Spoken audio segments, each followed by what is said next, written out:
Alright.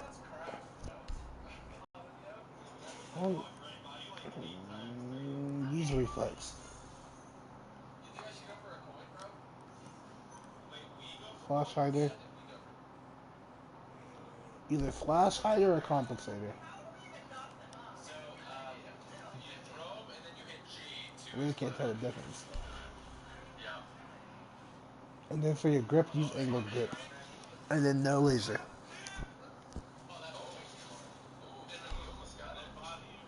Uh, Angled grip. Angled.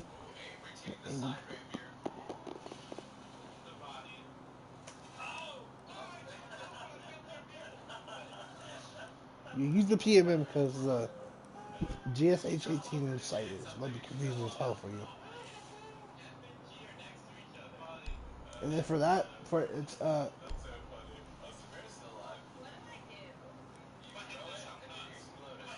you can use them. You just can't customize them. Mm-hmm.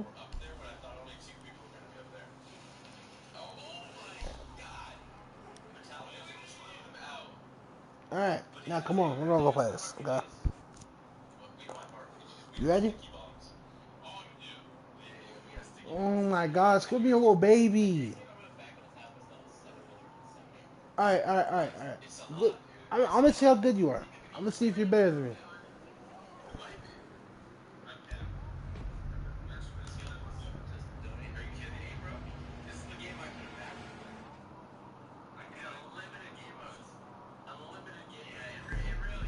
I just want to see how good you are at killing me. I'll make a deal. All right, look, this is how I'll do it. I'll let you use any gun you want, any gun. I'll only use a shotgun. Deal?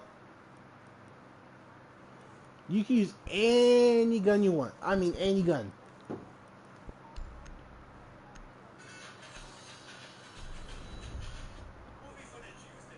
right, deal.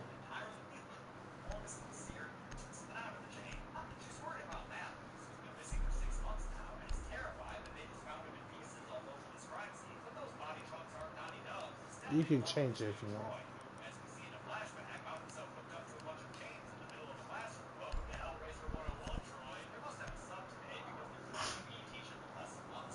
I'll take the because I won't be looking for that long.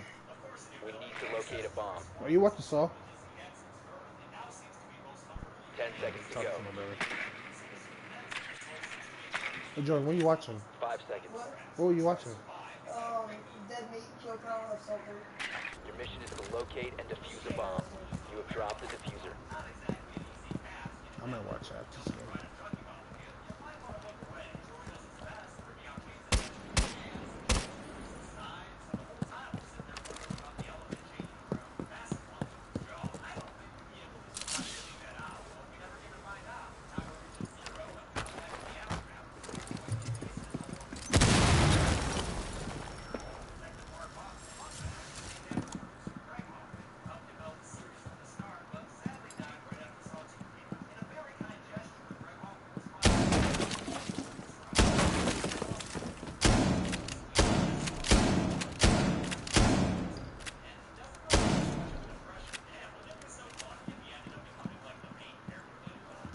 The fuck are you? What the?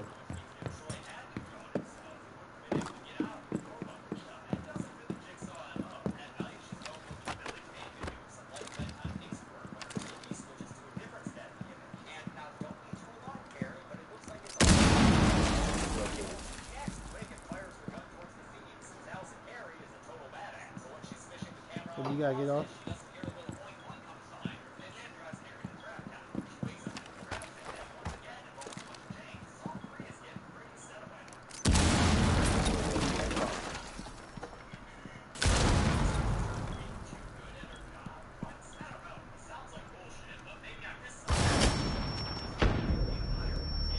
Op 4 eliminated. Get the fuck out of me.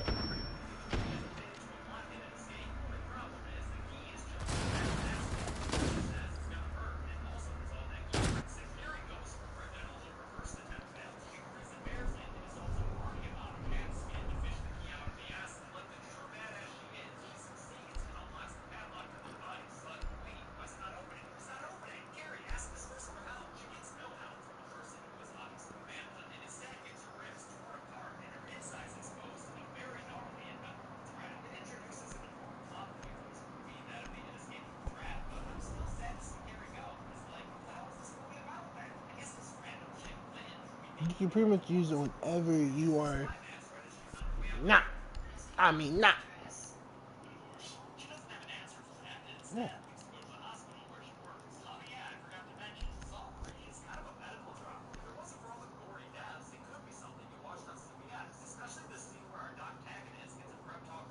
Protect the bombs. Are you laying in your bed right now? 10 seconds left. 5 seconds left. Bomb location secure.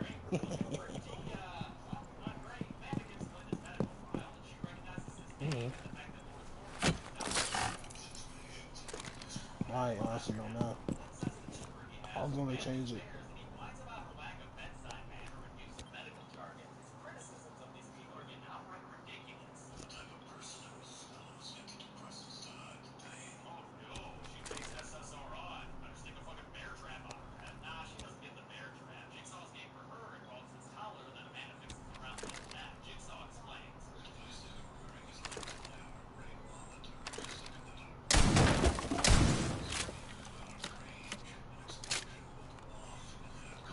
Questions, where are you?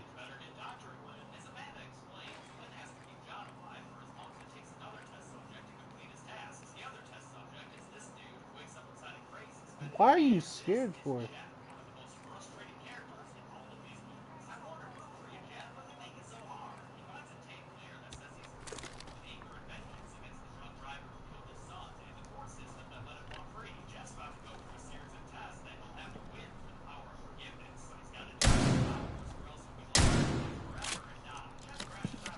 Op 4 located a bomb. Protect it.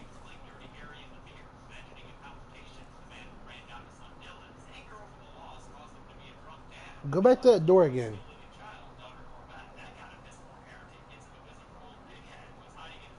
Sorta.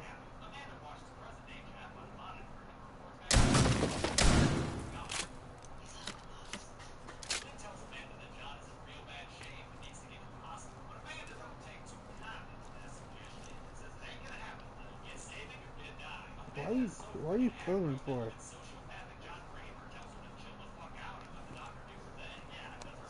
Hold on. Damn it, you shot the...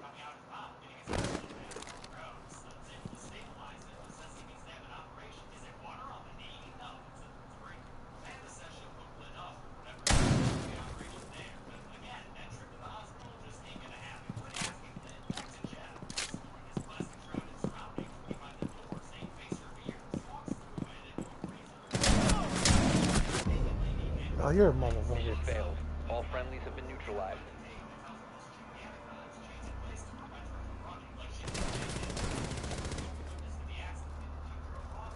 If I was to hit you, dude, you would have been done.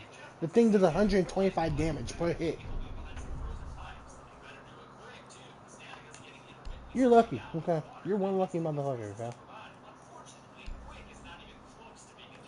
No, fuck you, I'm done with that fucking shotgun shit.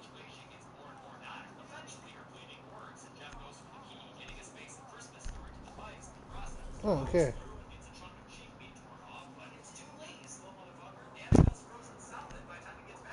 I didn't think I literally hit you with 4 shots. And every shot I hit you with literally took, like, it had to take some health off of you. It had to take at least 1%. Hurry, ready. Oh, Black Tony, let's do this. I'm just here. Need to use your drone to locate a bomb. 10 seconds to insertion. Insertion in 5 seconds. Movie footage used in Your mission is to locate and defuse a bomb. Deadbeat makes no claim of ownership and simply uses the footage for purposes of education, commentary, and comedy. Patrick Melton would go on to write every subject. Welcome to the Kill Count, where we tally up the victims in all our favorite horror movies. I'm James H. and today we're looking at Saw 4, 2007, and the first was written by Marcus Dunstan and Patrick Melton, who would go on to write every subsequent Saw movie. Alright, Mickey, I'm gonna take a guess. You are,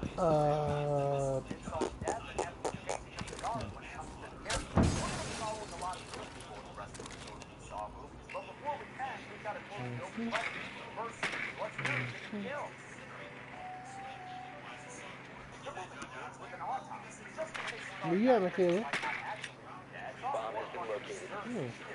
Now I know where you're at. I found one of them. The other one is right down here. You located a bomb. Alright, Michaela. We're gonna play this the easy way or the hard way. So which way you wanna play it?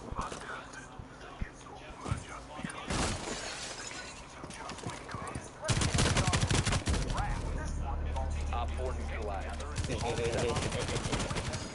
Just watch how I killed you. Just watch how I killed you.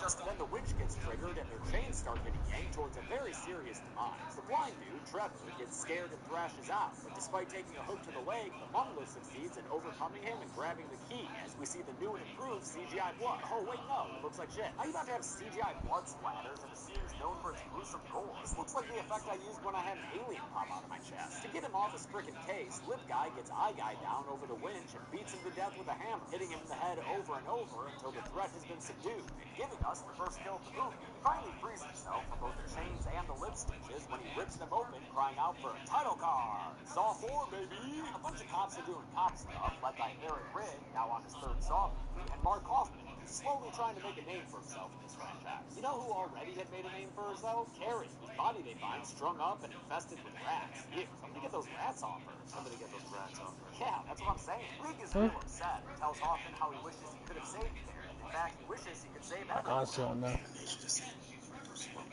Well, y'all are doing a pretty shit job, Secure the bomb. which is probably why. Alright, how about this? Next round for me is game point. Down to 10 seconds. Next round for me is game point. Deal?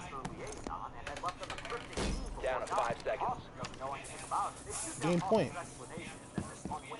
Increase surveillance Like- on bomb. Op 4 has a diffuser.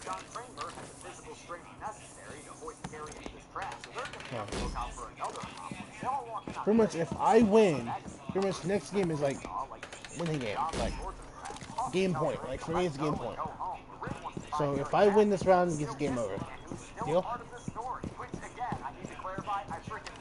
Like, That night, Rick wakes up to a light in his apartment, and after looking around his decrepit painted living room, gets attached to the plastic covering. Meanwhile, Hoffman is doing a little bit of office paperwork when he too winds up with a pinhead behind him. Rick wakes up in his own bathroom, and in his bedroom finds a tape playing for him featuring Billy the Puppet, who shows him that Eric Matthews is still alive and standing on a block of ice that'll melt in 90 minutes. What's more, Detective Hoffman is there too, and his fate is linked to Eric's survival. All Rick has to do to save them is let go. And so it's set. We're going to be following Rick for the trap line. Think of him as this movie's Jeff, only he doesn't move at a glacial pace. The first test he comes across involves a woman with a thick head mask on. Where you at? To a chair. Billy pops up like a tutorial character in a video game and tells Rick that it's not his job to save this lady.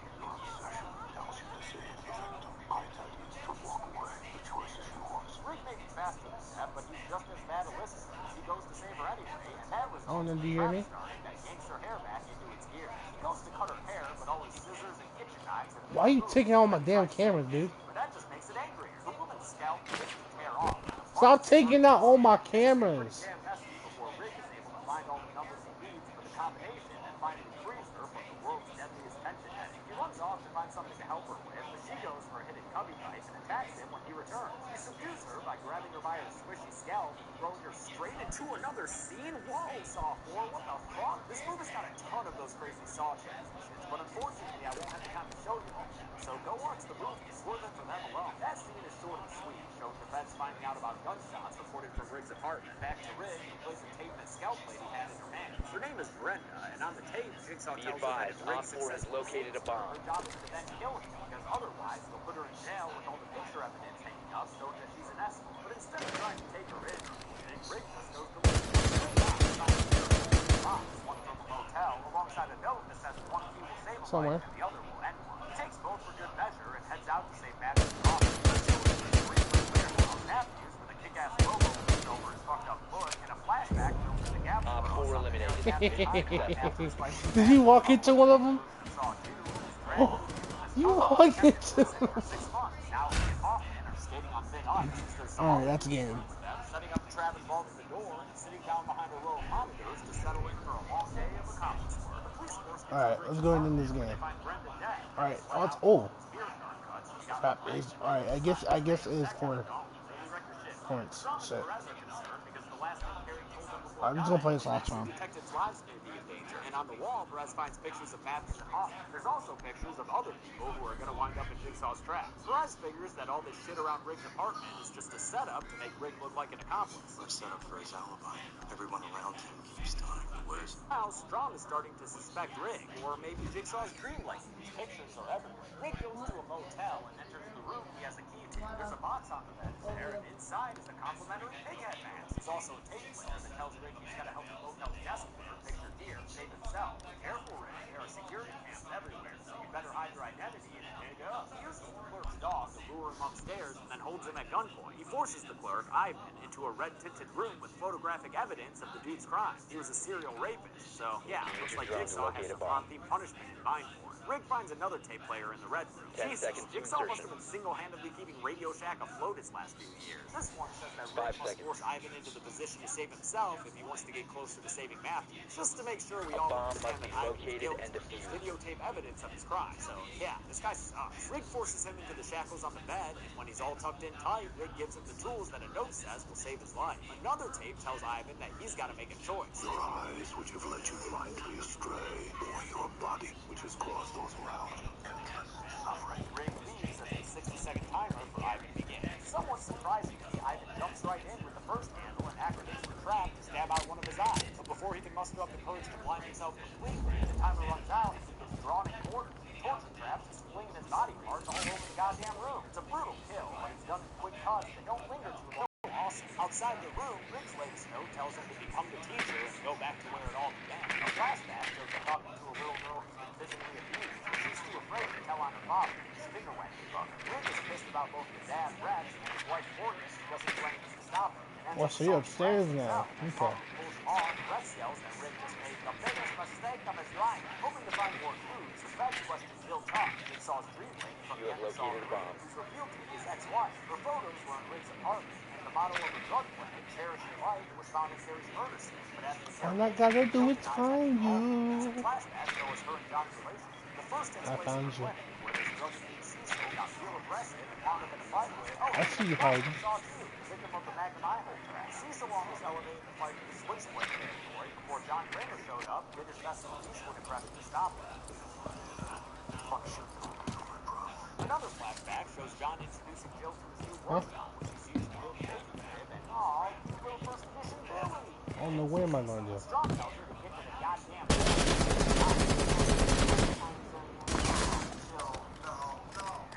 yeah, right there with his Strong. But the Zodiac wasn't John carefully planned to burn his baby around it. What? Baby? Yeah, son, check it out. In this flashback, Jill is stepped amongst predators, watching the clinic at the end of the night. John is eliminated. outside in the car and gets propositioned by a little prostitute named Addison. Hey now. Yeah, go home and your gas now. On Jill's way out, as Cecil dude asks her to let him back in to grab his jacket. But when she unlocks the door, he holds her at knife point because he's looking for a fix. He's in such a hurry to get it that on the way out, he accidentally smashes the door into Jill's belly, crushing it and causing her to bleed out in a very unfortunate way. Oh boy, that's not good. Cecil takes off running and John sees him, then rushes into the clinic to find Jill on the ground. He takes her to the hospital, but the news isn't good. The unborn baby, who was going to be named Gideon, was lost to John and Jill, and it looks like that may have sparked a certain ideology in Mr. Kramer. You can't help them. They have to help themselves. Tragic backstory for sure, but how many motivations does this guy have? Answer? Was it a car crash? Was it the loss of his unborn son? At this point, I think he was just looking for any Alright. excuse to start putting people into torture traps. Strong and Perez are pulled away from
knife Sorry, what? attached to the restraints binding Cecil's arms and legs. If he can press Fuck his face off. against the knives hard enough, the restraints will be released. Otherwise, he'll just sit there and bleed to death. Cecil gives it a go, but this is John's first trap, so it's all kinds of amateur, and it ends up just breaking apart. Cecil stands up and tries to attack John, but Kramer simply sidesteps him, and Cecil meets his end in a barbed wire crit, bleeding out to death from that and all those knife slashes to the face. We jump up one level to the Jill flashback, where she leaves him in disgust. We see John is working on a glass box full of glass shards that'll come back in the next movie. Stay tuned. Strom realizes that their unborn baby was named after John's first building, and he questions Jill about where I'm watching a dead count video. he's just arrived there and walks inside to find a note from him that half hates him. Time's on his side. What does that mean? I don't know, man. Well, let's figure it out. You're trying to save Matthews, right? Well, he's still on that ice block, and as he loads the gun he was given, he notices a couple of other ice blocks high up above him near the ceiling, and they're attached via chain to the door to this room, which says final test on it. Better hope it doesn't go through that door. Yep, better hope Rig doesn't come through that door, or Strom, since he's just arrived at the Gideon building too. He calls in for back. What are you doing in this movie? Yo, this Jeff shit is from the end of Saw 3, and it looks like Strom was tailing him during it. Elsewhere in Gideon Meatpacking, it's revealed that Art Blank is also the subject of a trap, since he's got a crazy contraption on his back. He says that he can only press the button to release him and the two detectives once the timer hits 0. But before that can happen, Rig arrives at the final test door and prepares to run at it. Bunch of shit happens real fast right now, so pay attention. Matthew shoots through the door to stop Rig from entering. Rig crashes through anyway, setting off the chain. Rig sees Art Blank rushing at him and shoots him in the chest, and the chain releases those giant ice blocks that swing down and crush Eric Matthews' head. Oh shit! Wow! And with Matthews dead, the jig seesaw teeters and we hear electrical crackling. Back to Strom, who finds himself at the door Jeff was Strom a couple of times in the chest. And that's the quick end to slow-ass motherfucking Jeff. He died as he lived, frustrated and not really understanding anything. Strom witnesses the carnage all around him. Lynn's lack of head, Amanda dead on the floor, too young, and the centerpiece of it all, Jigsaw with his throat open. But didn't this movie open with his autopsy? Yeah, man, I'll explain it early. It turns out Blank. First, we've got to deal with Rig and Art Blank, who's still alive after getting shot, at least for a minute. But when he reaches into his bag, Rig shoots him straight through the head and kills him. Impressive shot, Rig. That was one gnarly headshot. It turns out Blank was just going for a tape player, and on the tape that plays, Jigsaw chastises Rig for not just waiting. He was supposed to have learned to let people save themselves, but instead he kept pressing forward, resulting in the death of Eric Matthews, who would have lived if the timer had gotten down to 0. And because he failed his final test, he has to face the real Jigsaw apprentice, Detective Mark Hoffman. Flashbacks show that Hoffman was the one behind kidnapping Carrie, that his office work earlier was writing the note to Amanda that she found at the end of Saw 3, you know, the one that made her cry, and that the pig head behind him earlier was just sitting on the wall, waiting for him to use it to kidnap Rig and kick this whole thing off. He leaves the room with the classic Jigsaw finisher. Game over. Daniel Rig goes on the kill count, because even though he's still alive right here, the last time we see him, he does for sure die. I know it seems a little cheap to not see a dead body, but trust me, Rig is out of the game. For his final act, Hoffman goes to the room where Strom is, and, without being seen, closes the door behind him and locks him inside before exiting the room. The movie ends with the autopsy scene, where the words Jigsaw says to Hoffman on the tape have now taken on new meaning. The Jigsaw apprentice himself, Hoffman, has yet to be tested, and he won't escape judgment just because Jigsaw's dead. The games have just begun. The story got pretty crazy in this one, but you know, movie footage.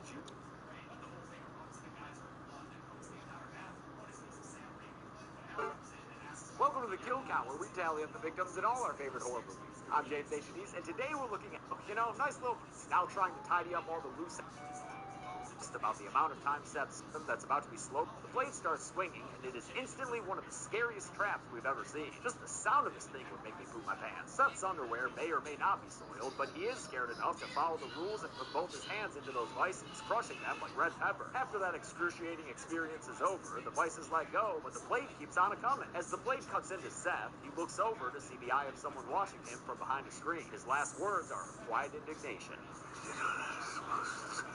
The pendulum blade lowers all the way to kill him, and the clamps around his neck release to allow a final dramatic death gasp. That was a solid meal of gore for our opening kill of the movie. Better cleanse our palates with a title card. Since the Saw seer, but in no time at all, he's getting his head placed inside a... Yeah, you do, and Strom's survival straight up stole Hoffman's certain rules to the... When presented with the box, Jill takes a random key from around her neck and opens it, but get this shit, we don't see what's inside, and we literally won't until the next movie. Listen, Saw gets a nice juicy promotion The fallen officers of all these movies get their Sears portraits put on display, so everything worked out in the end. Until Hoff, right now, in the present, after he got his promotion, Strom is pissed about Perez being gone, and his new raspy voice pointedly asks Hoffman how he walked out of that building alive. Hoffman responds like a fourth grader. How did you? On a gurney with a fucking hole in my throat. Oh, he's got things for that, right? Hoffman begins it by unveiling a real neat shoebox diorama and a rack of monitors showing a very head choppy style blade. What's great is that by this point in the series, even these randos knows who's behind their predicament. Jigsaw. As Lady Britt points out that, wait a minute, Jigsaw's dead. But before they can make sense of anything, Billy appears on the TV to welcome them all to his playground. He tells them they've got shit for morals and are selfish as fuck. But today, This singular way of thinking will be put to the test. Today, 5 will become 1 with a common goal of survival. presently, they're all connected to each other with those cables around their necks. And they're gonna get a little too much off the top if they don't free themselves with the keys across the room. But the cable connecting all of them only has enough slack for one person to reach a key box at a time. And they've only got 60 seconds for all of them to get free, starting from whenever one of them goes for a key. Your lifelong instincts will tell you to do one thing, but I implore you to do the opposite. There's also a 15-minute timer connected to some nail bombs that'll go off and kill them if they're not out of the room by then. You know, just for extra motivation. What's great about this trap plot is that rather than these people all play it cool and try to figure out the riddle of why they're there and what connects them to each other, you know, besides the death cable around their necks. But eventually, drug addict Malik gets properly instigated by mysterious Charles and his cool-ass voice. It's a game!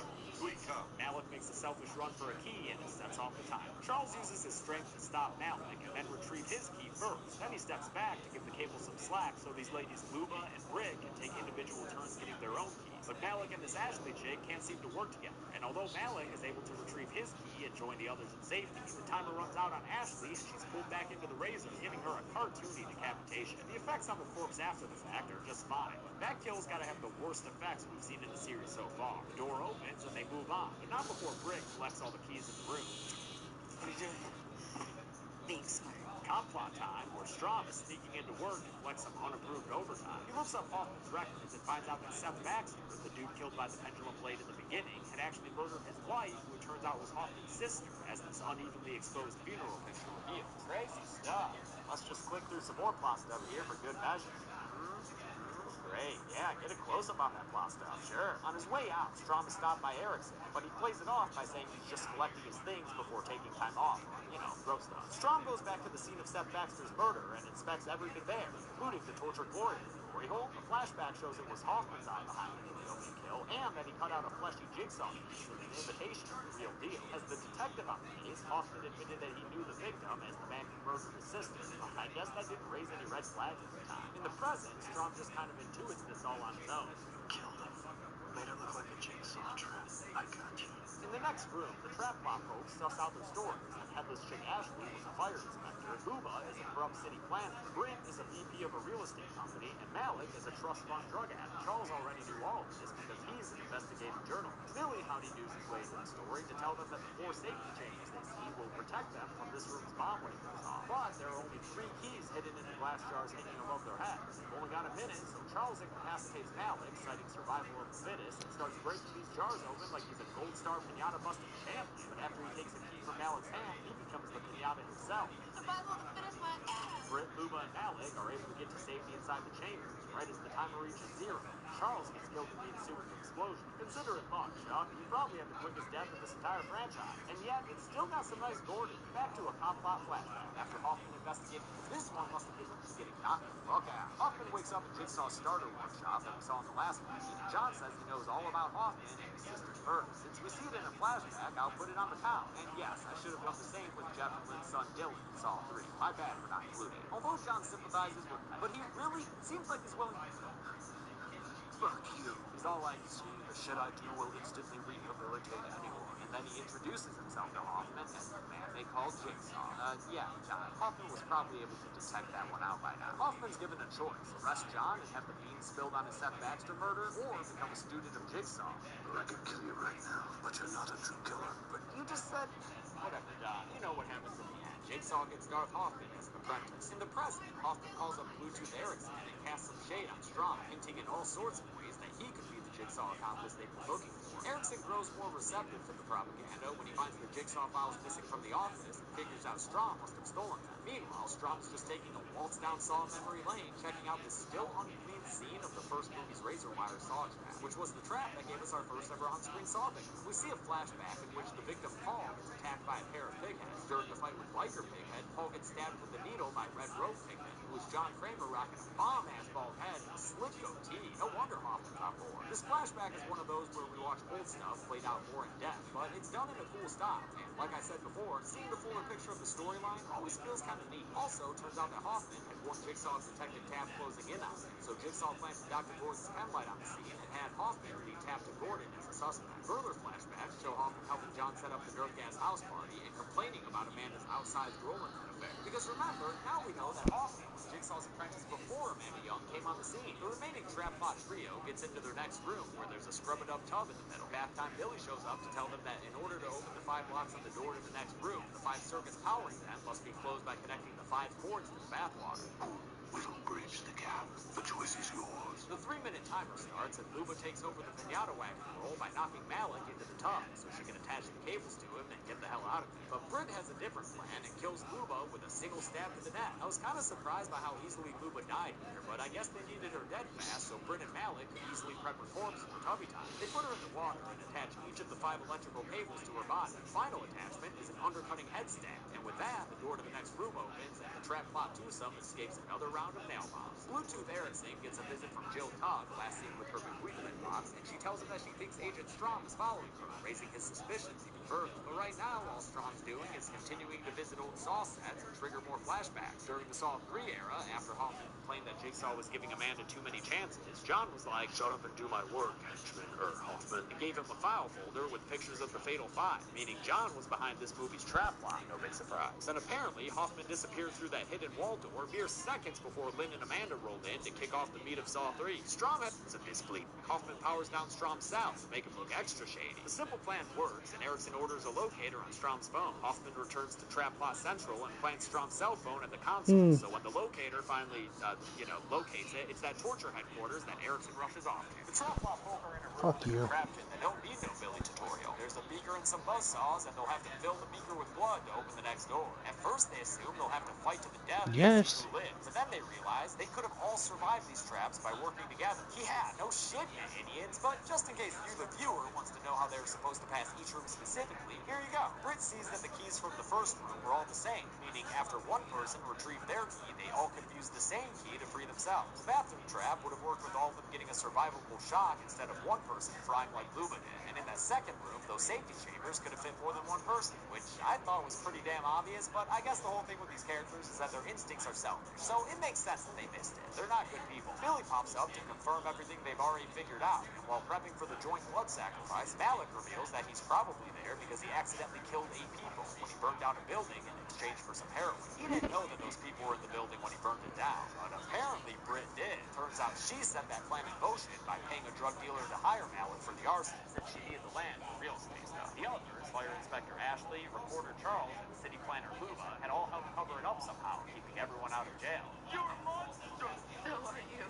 We both deserve to be here. Oh, torture traps, bringing people together since, well, actually, this is kind of the first time they've been successful in that regard, isn't it? Hoffman arrives at what looks to be his home, then this tunnel, and when struck out of this, they prepare to sacrifice any future hand grip strain. The goriest scene in the movie, their hands are buzzsawed apart to fill the beaker with blood. It's a pretty intense scene, but at least they have each other to lean on as they make their sacrifice. When the beaker has its fill, the door unlocks, so it looks like Britt and Malik have made it. Yeah, I love a real happy, feel-good ending. Later, Erickson arrives and actually succeeded and survived. While waiting for the medics to arrive, Erickson takes a look around and finds Hoffman's planted evidence setting up Strom, including his cell phone on the table and the files Strom took from the station. Erickson also finds a folder with some headshots of Matt Walsh in it. Oh shit, no, those are pictures of Erickson. So now he thinks that Strom was targeting him next. He calls in an APB on Strom, meaning Hoffman's gambit has succeeded. Speaking of Hoffman, he enters the room with the glass coffin only to find it empty, meaning Strom didn't follow the instructions on his page. Instead, Strom attacks Hoffman from behind, and after a short bout, knocks him into the glass coffin and closes the lid, locking him inside. I got you, motherfucker. Ah, but did you, Strom? The door slammed shut behind him, locking him in this room. Hoffman, though trapped in the glass coffin, is looking pretty smug. The reason is revealed when Strom listens to the rest of his tape. However, if you choose not to, you will never be heard from again. Your body will never be found. You will simply vanish. As the glass coffin begins to descend, the tape explains that Strom should have stopped pressing forward. Since he didn't, now everyone's going to think he was the Jigsaw apprentice, leaving Hoffman the hero as originally planned. The glass coffin becomes a safe little lockbox when it finishes sinking into the ground, and Strom is left in a room that must be going on a crash diet, as it is getting small fast. The walls close in on him until he's nothing more than a red-tinted rainstorm falling against the glass lid of Hoffman's safety chamber, and that's the way the movie ends, with the defeat of Special Agent Strom. Hoffman's first big trap left 2 people living, but how many people did Saw 5 leave dead? Let's find.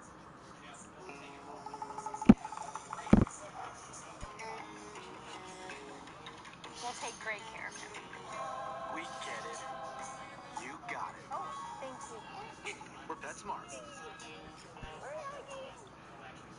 Movie footage used before film of Kevin gaps that don't need filling, a cop plot wherein Hoffman tries to deceive an increasingly suspicious police force, but I'm actually kind of into it. Plus, this movie features one of the most popular Saw traps of the series and some seriously gory kills. Let's get to them.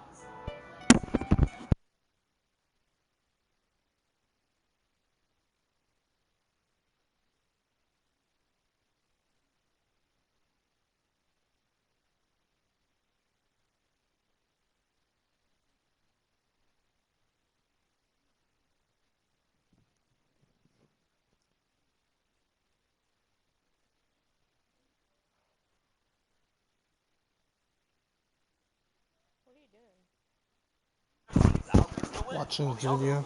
Screwed up headache, which Billy gives them a taste of for Watching this video. The game begins, and Eddie seems to have a bit of an advantage here. He cuts away at his belly fat and throws it on the scale. Looks like he's the obvious horse to bet on, but I bet he didn't know Simone is being played by Tanidra Howard, who won this role on the VH1 reality show Fucking Saul. She ain't looking to lose this competition, so she grabs a cleaver and takes a shortcut to the finish line. She hacks off her arm, permanently maiming herself, but it ends up being worth it. She submits her arm for approval to the Jigsaw Society, and the scale tips in her favor. Eddie is killed when the screws at his temple are driven into his skull. His self-mutilation all done in vain. Play to win or go home, I guess. Simone leans against a wall and screams out, "Saw 6!"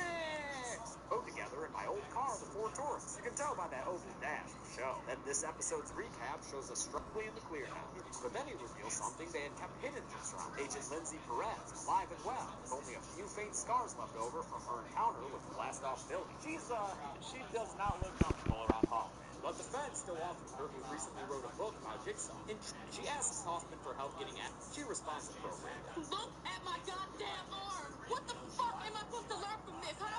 Look at my arm! At Umbrella Hell, the family of Harold Abbott, in a flashback, we see later on we find out that Harold Abbott died of his medical conditions. I wasn't sure whether or not I should put him on the list, but I know some of y'all like big numbers, so here we go. In the present, William credits the quote-unquote dog pit for finding the loophole that allowed him to nip Abbott's healthcare coverage in the bud. The dog pit is a crack team of 6 yuppies thirsty for their boss's approval and the chance of a bigger bonus. Dave is particularly good at his job, maybe stemming from his time denying Steve Urkel coverage for that experimental Stefan serum. Other employees include Secretary Addie, File Clerk Allen, and Janitor Hank. And yes, obviously I'm pointing these people out because they'll all come back later. Hoffman and the feds head to the police morgue where the coroner reveals that while the serrated blade was used to cut Eddie's jigsaw puzzle piece out, the usual jigsaw MO is to use a more precise scalpel, and the only other time a serrated blade had been used was for Seth Baxter. The man who killed your sister. Does anyone else think the feds already know at this point? Because holy shit, they've thrown so much shade on Hoffman, he's gonna need a flashlight to see. Like when they say they're gonna decode the voice on Seth Baxter's tape to see if it's someone else's other than John Kramer. Strong. Yeah, maybe. Yeah, I'd be nervous too, Hoffman. Let's see what's up with Jill's box. We finally get to Let's go streaming. conclusion to this Pandoran situation when Oh Jill shit, pulls out a hold bunch of up. envelopes telling the viewer how many goddamn Saw